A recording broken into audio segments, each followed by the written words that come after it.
Hello, hello.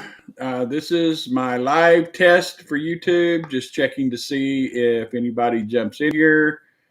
If you have any questions, I'm just going to test how we're going to do this. And if it works, we will definitely do a live show on Monday, this coming Monday at 7 p.m. Central Time.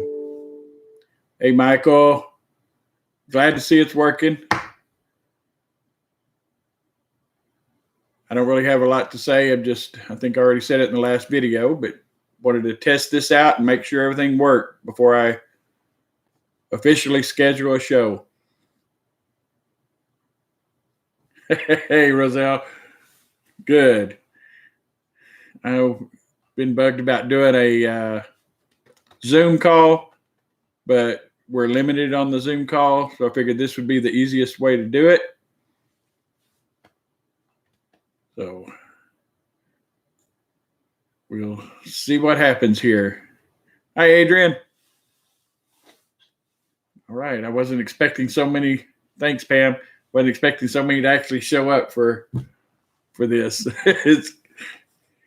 It's odd being behind the camera. I can assure you that. That's why I think I stall a lot when I'm saying stuff, and I cut a lot of that out in my regular videos, but I'm just not used to doing videos after all this time. But yeah, anybody have any questions or anything they need me to answer?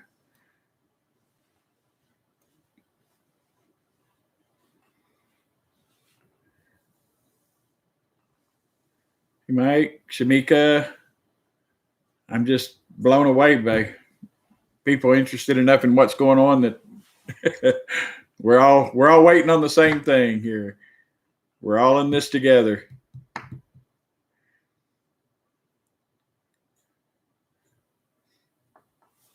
So I'm not going to do this for very long. I just wanted to test it out and make sure it would work. So we'll get an actual show going on Monday, 7 Central, 5 Pacific, so 6 Mountain and 8 Eastern time. So that's Monday the 28th, I believe it is. 29th. March 29th, we'll do a live show.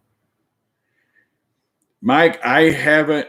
Oh, I jumped. I skipped you. Let me see here. I haven't ever done an average. I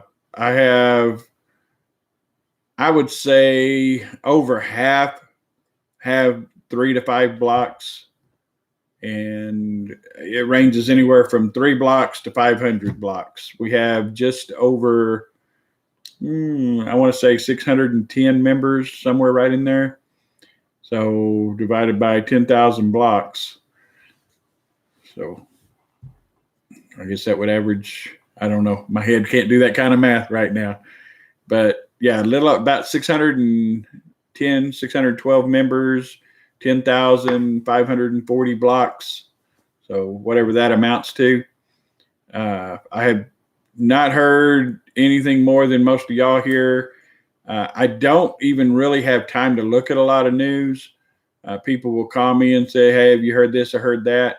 I don't listen to Mark Z. I don't listen to any of those that have called it in the past, or if they talk redemption centers, I quit listening to them altogether. If they talk 800 numbers, I stop listening. It's all garbage, and I don't know why they do that. I don't know.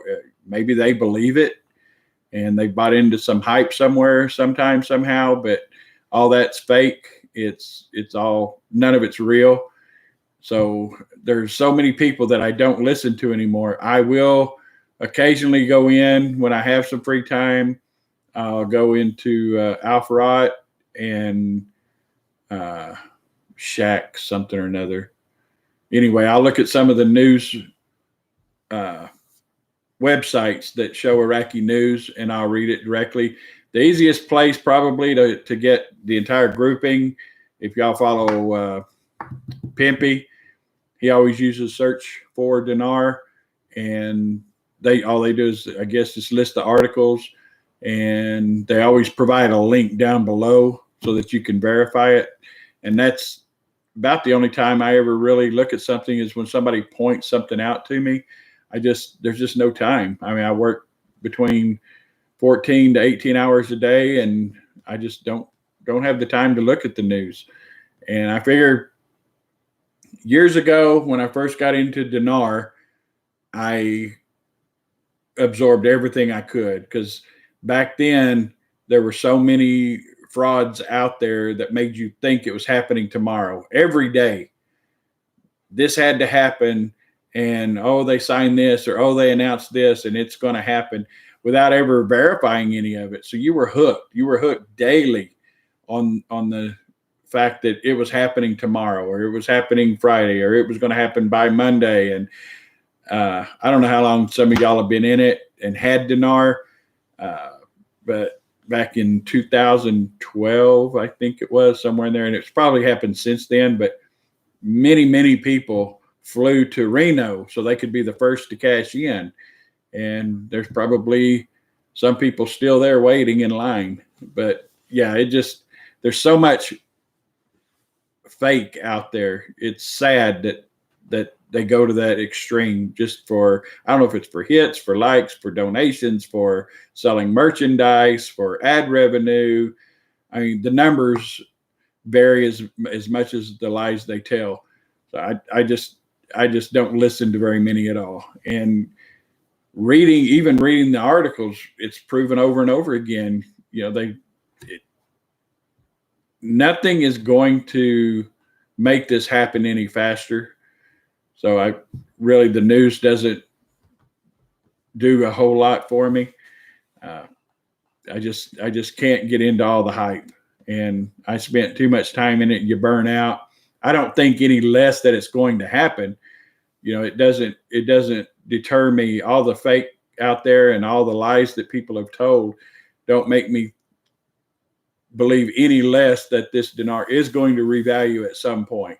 I still believe that with everything I've got, but I don't look for the today or tomorrow. I'm guilty because from probably, I would say August or September, maybe before that, just listening to different things, I truly believed that March was going to be our month. I didn't tell very many people that, and I probably shouldn't even say it now, but everything pointed. If you listen to, oh boy, I can't think of his name. I've posted his prophecies a few times, I think, in some of the videos, or maybe when I was doing them with George.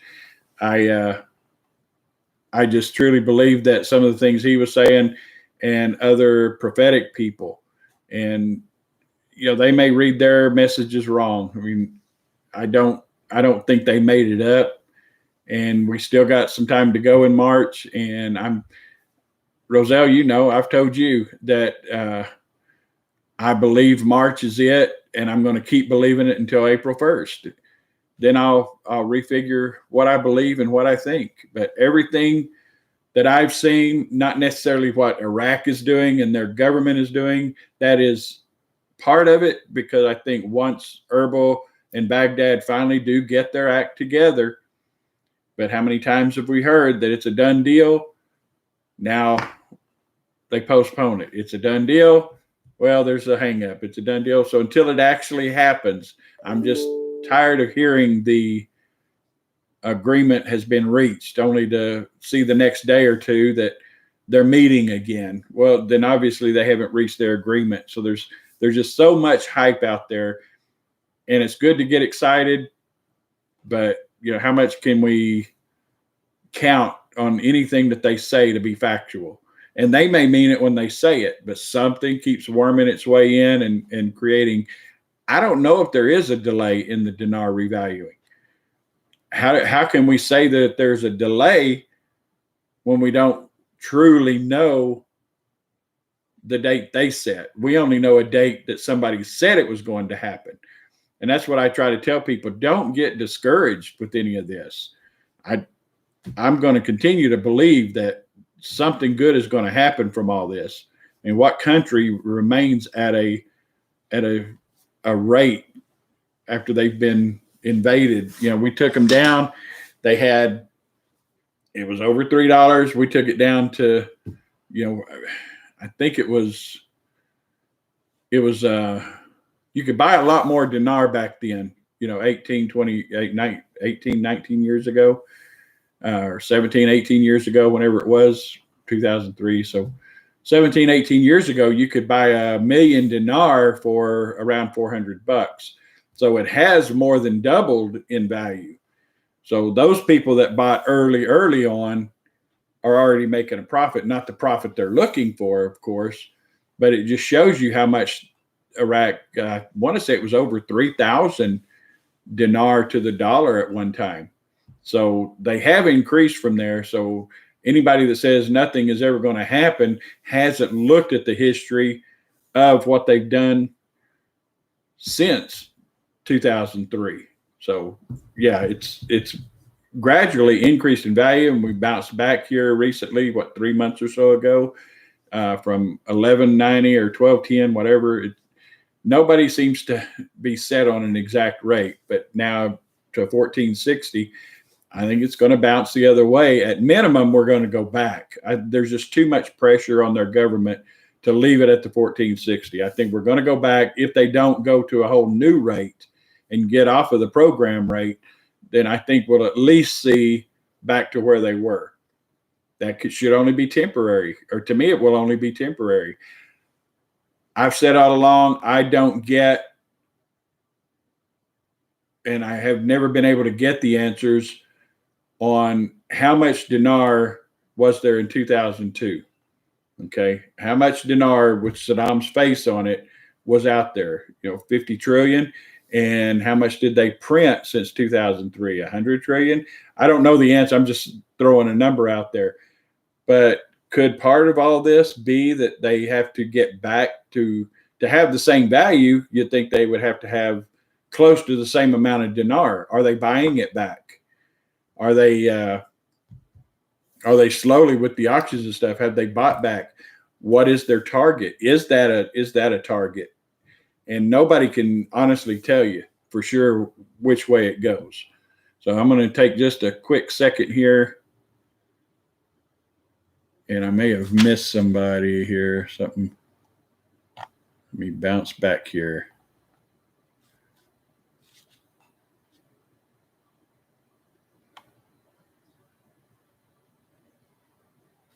Yeah, Scott, definitely patience. And that's the same thing in my last little, I call it a rant video. I get a lot of people questioning different things, and I'm kind of slow getting back to them. And patience is needed for me too.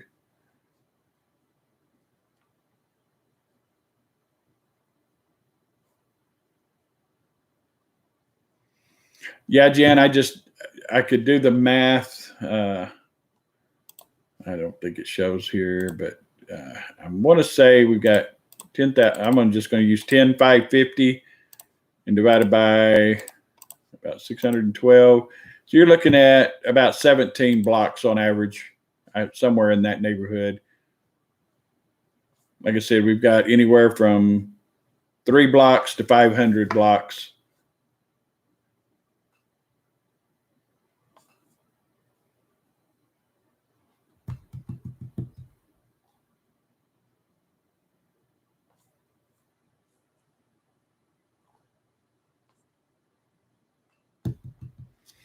Yeah, I don't remember the exact wording of the article, but it's been some time in the past, not in the recent memory, but there was an article stating where Iraq said they would have the strongest currency in the Middle East. I don't know where I'm referencing it from, but I know with my own eyes, I saw the article where they discussed it, and there's been discussions both ways.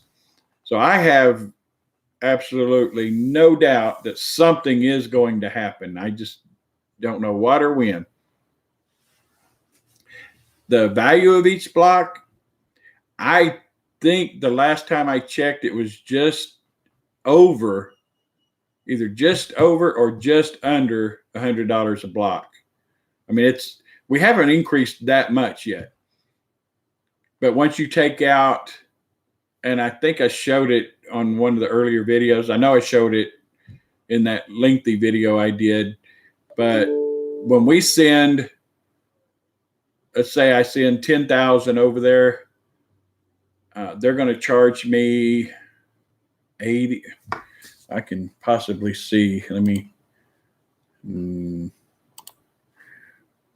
Okay, the last time we sent 20,000 over, they charged $120. So we lost, out of 200 blocks, we lost just over a block by the transaction fee, from converting it from our US dollars that I wire into Iraqi dinar. So $60 per 10,000, I guess, because they charged $120 to exchange a $20,000 wire. So we ended up with $19,880. So roughly $60 per 10,000. So just every 12 or 13,000 that we send, we actually, or maybe 14,000, we lose a block. Since 20,000 should be 200 blocks, but the money they actually got was only 180 blocks worth. So we lose a little there, and then we also lose a little every time we purchase stocks. We lose, 1%?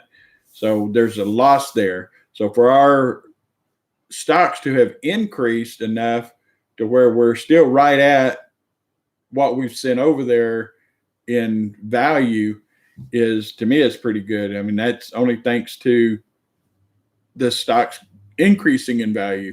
And I think, Roselle, I talked to you the other day, and I said something about, could part of the reason these stocks have gone up be a result of the difference in currency? So when they went from 1190 or 1210, whatever it was, to 1460, the stock market had to adjust to reflect that change in their currency, which caused, to me, that would be part of the reason. It's not the reason Bank of Baghdad is up 80, 90%, but it's part of the reason that overall the stocks have increased in value. In saying that, if they go back to the 1190 or 1210 rate, whatever it may be, somewhere in there, some of those may settle back down and we could end up losing. I think right now we're up, we're at 420 million dinar. We could be, at that point, we could be up only 320 million dinar. So it's going to fluctuate, but overall right now, I think what we've got in there is at least what we have sent over for all the blocks. So I think the blocks are still worth right around $100 a block. And that's what we want. We don't want it to be worth $40 or $50. I'd love to see it worth 110, 120 a block when they do convert. Every dollar we gain could be an extra dollar in our account, could be an extra $3 per actual dinar that we have in that account. Everybody's got to make the decision on their own as to what they think that revalued rate would be. Let's see.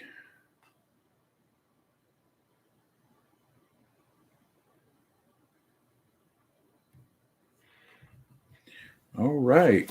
So, weather's good here too. Just took my truck in for service, and that's first time I think I've even been out of the house in 2 or 3 days. So I'm work from home. I've got the computer I'm at. Actually, I said I had 3 computers earlier on that last video. I actually have 4 in here, but I've got a L-shaped desk, and my Willard Enterprises is on one end of it, and my workstation for my real job is on the other one. I have 3 monitors for my real job, which I should be doing right now. But so I swivel back and forth, and I know which direction I'm facing as to what I need to be doing. But yeah, the weather was great this morning when I went out, and I'll be glad when I can give that job up and actually get somebody in here to do a chunk of the work, and I'll be in Vegas. I can't wait to go to Vegas again. So yeah, the last time I went was my brother's 40th birthday.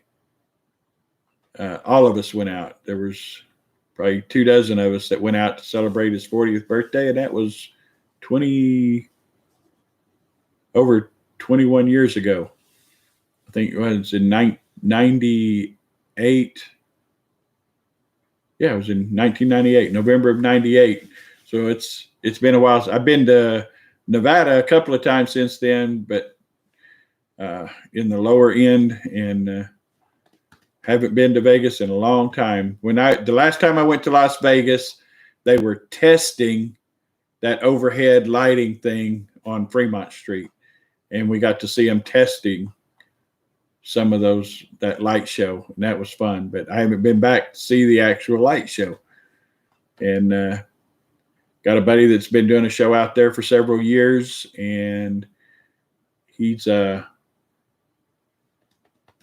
I've never been able to get out there and see his show, and don't know if you know him, but if you ever get a chance to go out there and see Terry Fader, you need to do it. Good guy and just an awesome entertainer.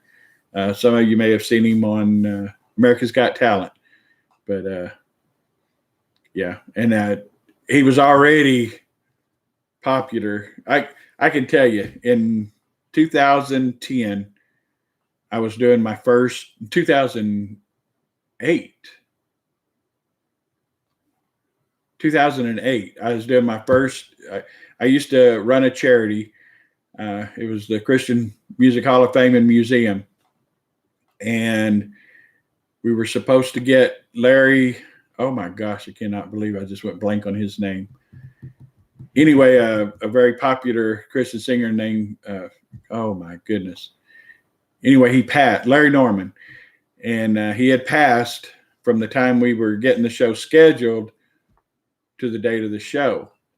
And in talking with somebody, we wanted to do a memorial for him during the show.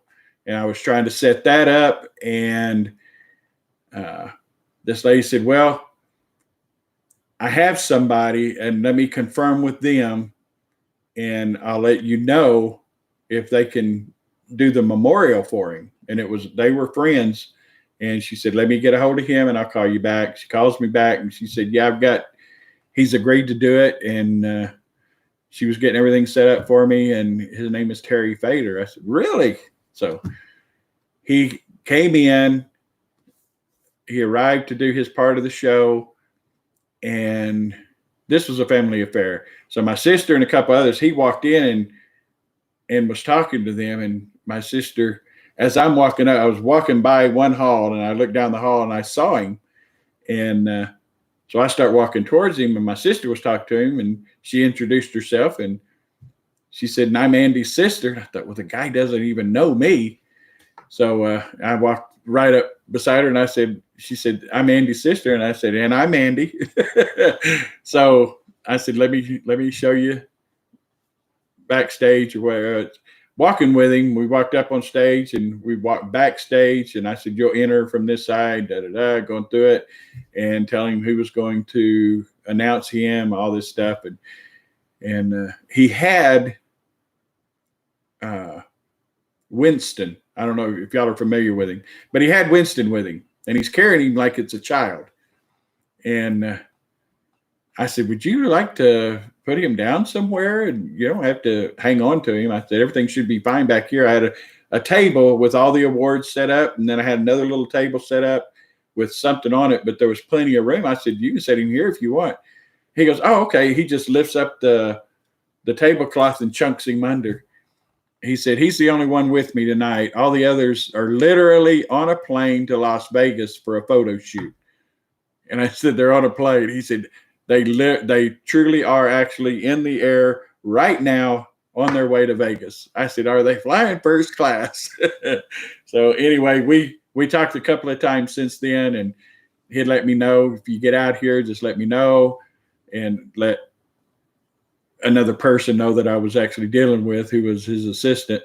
And he said, I'll get you into the show. And but I never got to get out there. So see how I ramble?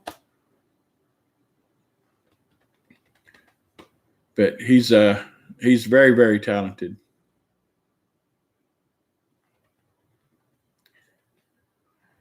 So I guess that should do it. I'll plan on doing an actual live show and get it announced. I'll send out an email, and we'll do it Monday at 7 p.m. Central Time. Guys, I don't know that it's going to be a lot different than this. I just don't have a lot.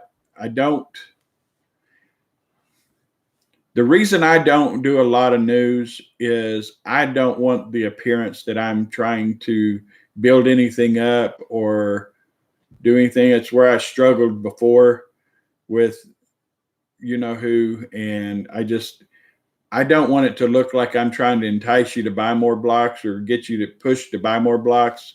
That'll never be my goal. And I think if I give news, good and bad, but we all get excited over some of the good news, and I don't want to be responsible for putting somebody in a pinch because Andy says, even though it would be news, but you want to give your side of what you think that news is saying. And if it's positive, I don't want to be responsible for that. And I don't want to mislead anybody. I don't want them to be able to say, well, you said this and it hasn't happened, or I don't want all the repercussions from it. And it's best that I don't actually do news. And I can't be held to whatever the news says, because we know how often the news is wrong. We know how it would look at Baghdad and Erbil. So we know that when they say they're meeting or they met and everything was great, or they've come to an agreement, and then 2 days later they're discussing meeting again because there's a holdup. So you can't believe what you read in the news anyway. So we're going to know this happened when we see it, and we see the new rate. And I'm sure I'll get numerous phone calls when it happens, and I'll jump on live at that point for sure. If I'm able to. I don't know that I'll be able to get off the phone, but to me, all the news in the world is not going to make it happen any faster. It's just going to drain our emotions. And there are some people that live and breathe Dinar, and I used to be one of those. And any news at all that came out that gave me hope, I just clung on to it, only to be disappointed afterwards. So I understand the life-changing event this is, and I also know the roller coaster that you have to ride with it. And I don't want to put anybody on that roller coaster. So we'll just get on here. I'll answer any questions about the business and probably get off on something else like I always do. But yeah, it's just going to be giving you guys a chance to, I'll do an update on where we stand with everything, and give you guys a chance to ask any questions.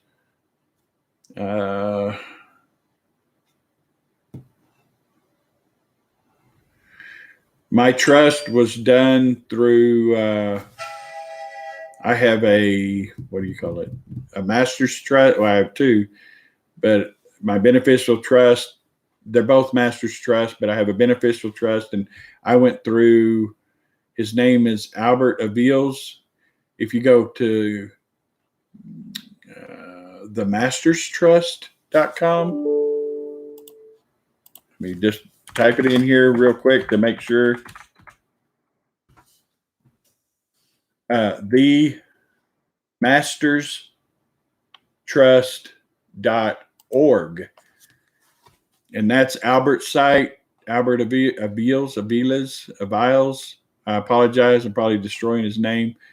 But Albert is kind of the go-between between you and the person that actually does the trust, which is Richard Howard. But he kind of makes sure everything is right, in getting the trust started. And then Richard will be in touch with you. Definitely. I've talked to him a few times, and he will do everything to make sure what you're doing is correct, and he'll kind of guide you along. One thing I have found out the hard way is you don't know anything about trusts. So you're going to the experts. They don't really tell you anything until you ask. And I don't know if it's just because they think you already have the answers or should know the answers. And typically that's the way it is. You do something every day and you're used to it, and it's just second nature to you. You're not thinking that somebody doesn't know a thing about what you're doing, how to do it, who to turn to, what to do, where to go. And I got a little frustrated with them, but once you actually tell them, yes, I want the trust, and you've paid for the trust, and you've given them the information that you need to give them from the beginning, they'll send you an email with all the trust documents in it. But later, a week or so later, maybe 2 weeks later, at some point you'll get a binder that actually contains the trust itself. I think I printed out. It's back behind me somewhere. But you'll get a book like this with all your trust information in it. And once you get this in the mail, you'll let Albert or Richard know, and they will tell you what has to be notarized, what has to be filled in. You don't send it. I'm thinking, okay, once I get all this together, no, it's yours. You don't want anybody to see what's inside that. You fill out a sheet. It's called an Exhibit A with all of the assets that you want to turn over to the trust. And you list all those assets. Then you give them a figure. Once you've done that, if you're putting your home in it, then you'd put your home value, what it's worth. They'll guide you through all of this, and then they'll send you an actual demand letter that you would sign as both the seller and the trustee, if you're the trustee of the trust, and you get that notarized. And there's a lot to it. I'm very surprised. Afterwards, you can look back and go, oh, that wasn't so bad. It's just the not knowing how, and it was so frustrating. But the Exhibit A is strictly for you, for the record, but you don't show that to anybody. The most you will need probably is the front declaration page, or the letter that shows the trustee and all that for a bank. But you should never turn your trust over to anybody to look at. It's none of their business. The contents of the trust itself. And it's frustrating because you don't have the answers you think you should have when you should have them. But once you get it done, it's not terribly difficult. It's the not understanding the process that makes it frustrating. So if anybody has any questions for me on the trust itself, I'm nowhere close to an expert or anything else. But if it's something that Albert typically gets back to you pretty good. There's just one issue that we had, and that was my impatience. So I do understand you being impatient, but yeah, overall, it's an awesome trust. It's an expensive trust, and I wanted to do another video, and I just haven't had a chance yet because somebody was a little sarcastic about me even suggesting them, and because there are so many different trusts out there. I'm not suggesting you get one of these. I'm simply providing the information because that's the one that I got. It's what suited me. It covered what I needed it to cover. There are so many different ones out there. I don't even know who you would go to find out based on what your needs are to tell you what trust you should have. Because I don't even think most lawyers know other than the basics of what they may sell you. And they don't know all the other trusts out there, which one's better. There's no comparison out there that I know of. You have to go with whatever you feel is right. And I mean, you can get trusts far, far less expensive than what I paid for mine. Much, much cheaper. Do you get what you pay for? I don't know. I know this one protects me, and this one definitely defers any taxes. It doesn't eliminate taxes. For example, the Woolard Enterprises, this business and all is now in a business. Well, the business can't own anything, a business trust. So my beneficial trust owns my businesses and leases to the business trust. So most of the money filters from the business trust down to the beneficial trust. So you heard one guy explain, I think one time, if you watched that video, passive and active income. You cannot have a beneficial trust with active income. But passive income is anything where you're drawing interest, anything where you're drawing dividends, stock accounts, savings accounts, CDs, rental properties. You can buy an apartment building and you've got that rental income coming in, but that's considered a passive income. Woolard Enterprises is an active income producing. So it can't be in the beneficial trust. That's why I paid for a business trust. And then most of the money filters down. The business trust does have to pay taxes on the money that it declares. And I haven't got that worked out yet. I'm waiting for an accountant to call me back, or a CPA to call me back, and that deals with this specific trust. And I'll know more once I get through this year's taxes. But the beneficial trust, which most people would need, does not pay taxes on any of that initially. If I've got, the trust owns everything. It owns all my accounts. It owns everything. It owns my home, my cars. I will not pay, if I'm just going to throw a number out there. If I made $100,000 in interest and dividend payments for last year, under normal circumstances as an individual, I would have to pay capital gains taxes, whether short-term or long-term. With a trust, with this specific trust, I won't pay any tax on the money it makes until I take it out. Well, it pays for everything. It pays my house payment, my insurance, my cars, my maintenance, my gas, pays for anything inside the home. So there's not a reason for me to have to take that money out. But let's say I want to take a trip that I'm not going to be able to do as a business trip or an educational trip, and I want $10,000 to go on this trip to pay for the airfare, the hotel, the outings, and all that. So I take $10,000 out of that beneficial trust payable to me. If I don't already have, for example, I sold everything I own to the trust. So right now, the trust owes me, let's say $1 million for my home, for everything. It owes me $1 million. Well, if I take that 10,000 out, I am just taking money on the sale.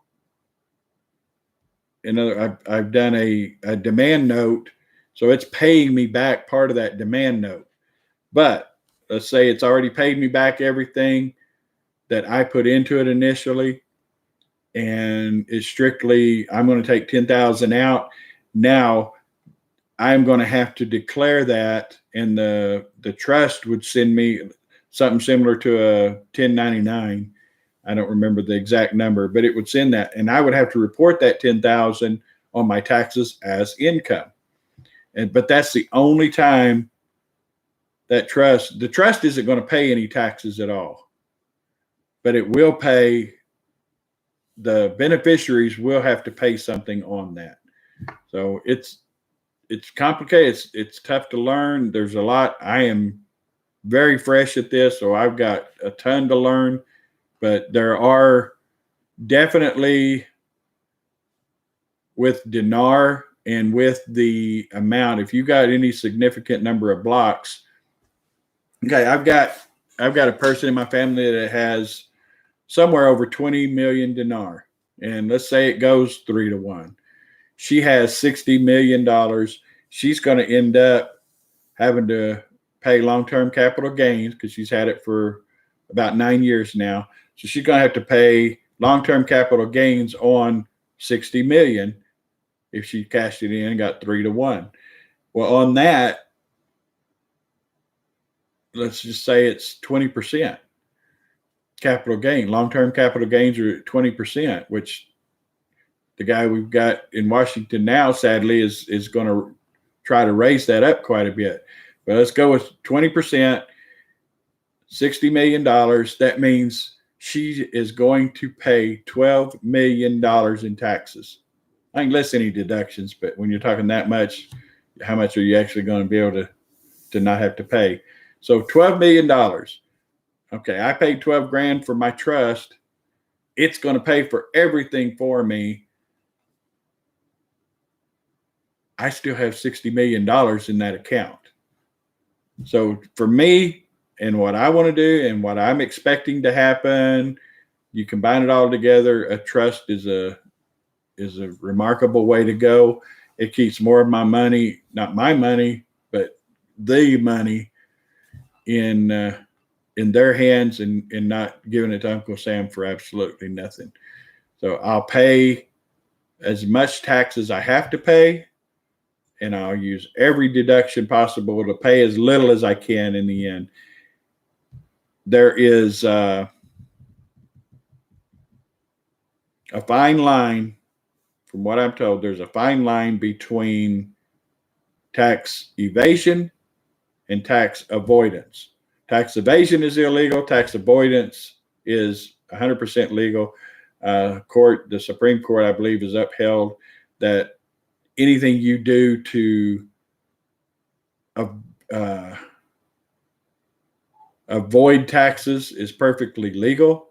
If you use every tax loophole out there, but if you're doing tax avoidance, of course, but there's a line there that you don't want to cross. And anything I do, I don't want the IRS on my back. Years ago, they got me good, and I don't ever want to go through that again, ever. So I'll do whatever I have to do to avoid paying as much as I can, but I'll pay whatever I have to avoid them coming after me. So, I'm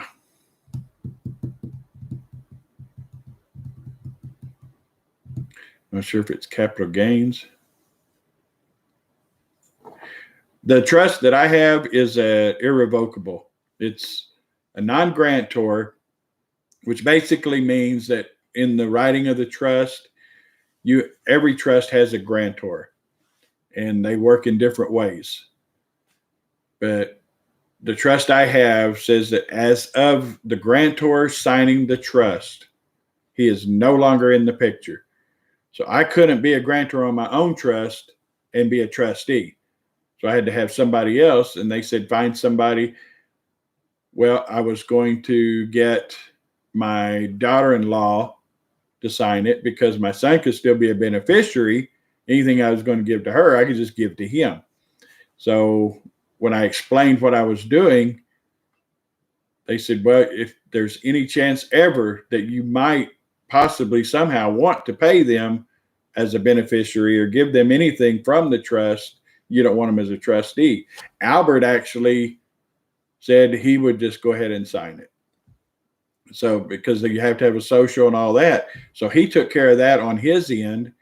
I never saw a Social Security or anything, but he signed off as the grantor. Once he signed that, he's out of it. He has no control, no say so, no anything. But so it's a non-grantor, irrevocable, and complex. I don't know the complexity or exactly what that entails, what legal implications, but it's I'm missing one of the 5 elements, but and also a spendthrift trust. So it's I don't know what the benefits necessarily are on some of this. I just know this covers the whole gamut. It protects. Now that my home is in the trust, if somebody walks up my sidewalk, falls, hits their head on one of the steps, and sues me, he gets nothing. He cannot sue the trust. So all they can get is whatever my insurance company pays for. And that's it. I don't own anything. You can sue me all day long. All you're going to do is have a judgment. I have nothing. And the trust is impenetrable. It cannot be sued. Another one on this, it's something to do with the beneficiaries. I can't think of the word, but basically this trust, if you wanted to, and you're not obligated on a time frame, you're not obligated on an amount, but let's say you've got 5 people that you want to give a monthly stipend to, and you're paying each 4 of the 5, you're paying $10,000 a month, but this one over here, you're only paying $1,000 a month. And they find out that you've been paying these others $10,000 a month, and they're thinking you have to pay me $9,000 more a month. You've got to pay me the same. No, they can't. They have no legal obligation. You have no obligation to them, and they cannot sue you as a beneficiary. They absolutely cannot. You can pay somebody $500 this month and wait 6 months and give them another $500. It's 100% up to the trustee how they handle, how much they pay, how often they pay. There's no obligation. I guess if you signed a contract or something like that with the beneficiary, which would be foolish, that might cross different legal requirements. But as it stands, you're in 100% control of the trust.